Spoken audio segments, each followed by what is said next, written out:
مقامی وقت کے مطابق 15 نومبر کو چینی صدر شی جن پنگ اور امریکی صدر جو بائیڈن نے سان فرانسسکو کے فلوری اسٹیٹ میں ایک سربراہی ملاقات کی۔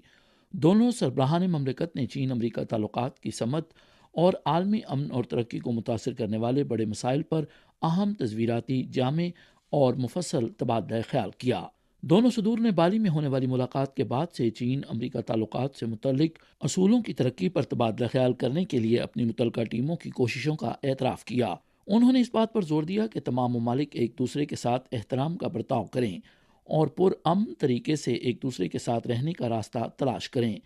رابطے کو برقرار رکھیں، تنازعات کی روک تھام کریں، اقوام متحدہ کے چارٹر کی پاسداری کریں،